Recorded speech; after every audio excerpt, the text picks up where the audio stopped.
Here were our choices. Our choices was Brittany or no one at all. I'm happy that Brittany is going home today and that Trevor went home when he did. But I don't understand why I'm still sitting here. My bags are packed. I'm ready to go home. I just need an airplane to come and get me. Ah, poor guy. I don't understand why I'm still sitting here, he said. You can imagine how he feels. So the former Marine, who's been there for 4 years already, gets left behind in Russia, while the celebrity athlete gets busted with hash oil, is championed by her celebrity media friends like Gayle King, and is home in just months. I mean, that's what happened. And it seems like a metaphor for how America under Joe Biden is working at this point. But no, says Joe Biden, we had no choice but to take Brittany Griner over Paul Whelan. Putin demanded that. Watch Biden. We never forgot about Brittany. We've not forgotten about Paul Whelan, who's been unjustly detained in Russia for years. This was not a choice of which American to bring home. This was not a choice of which American to bring home. Really? Oh, but it clearly was a choice. And we know it was a choice because the first accounts of the prisoner swap with Russia said it was a choice. Earlier today, Andrea Mitchell of NBC, this is someone who's been in Washington covering news for more than 50 years, someone who is deeply supportive of the Joe Biden administration, contributed to a story that contained this line, quote, "The Kremlin gave the White House the choice of either Griner or Whelan, or none." So Mitchell's piece attributed this fact to a, quote, senior U.S. official. It was not a guess, it was sourced.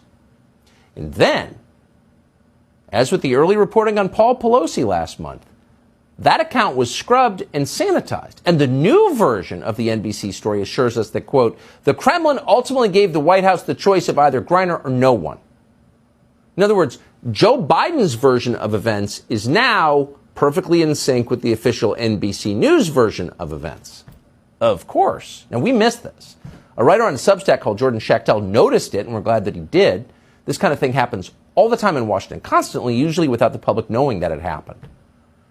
So at this point, we can assume the obvious. The Biden administration chose Brittany Griner over Paul Whelan, the basketball player over the Marine facing 16 years. There was only room for one in the lifeboat, and the Marine got left behind. Well, why'd they make that choice? Well, you should know that Whelan is a Trump voter, and he made the mistake of saying so on social media. He's paying the price for that now.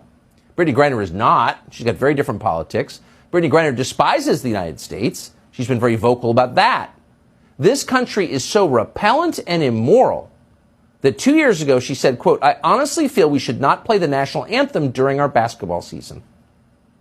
She hates the country so much she doesn't want to hear its anthem.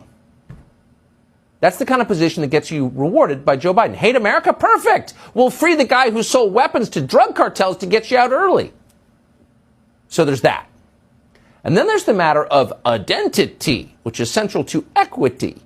Brittany Griner is not white, and she's a lesbian. Now, those facts might seem irrelevant to you. We hope they do seem irrelevant, because they are.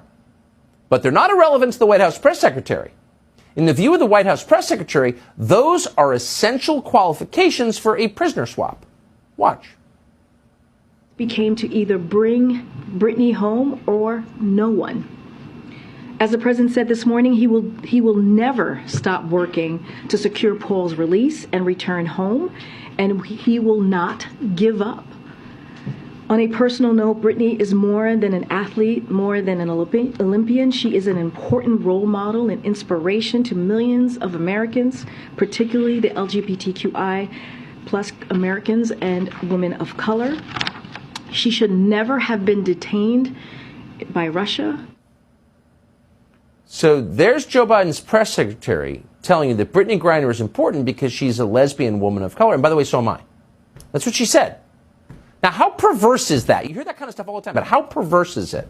Well, imagine a press secretary from the last administration, say Sean Spicer, pausing in the middle of a briefing to tell you that, quote, "On a personal note, it is thrilling when a straight white man gets out of prison."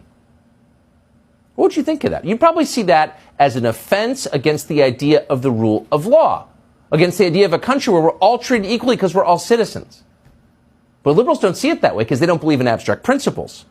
So they're 100% behind that idea. Here's Van Jones on CNN. It just shows this president got it done. He cared enough about this individual person to get her home. It was shocking I think for young Americans to see an icon like that snatched, locked up. What you don't have, and what you can't allow to happen, is to have a black female icon treated like garbage, and America do nothing about it. Something was done about it, and people are going to be proud about that. Oh, so it's not that you can't have an American mistreated by a foreign government. You can't have a black female icon mistreated by a foreign government. See that? You get more rights based on what color you are, what sexual orientation you are. But that's not how this country works, or has ever worked, or should ever work. That's immoral.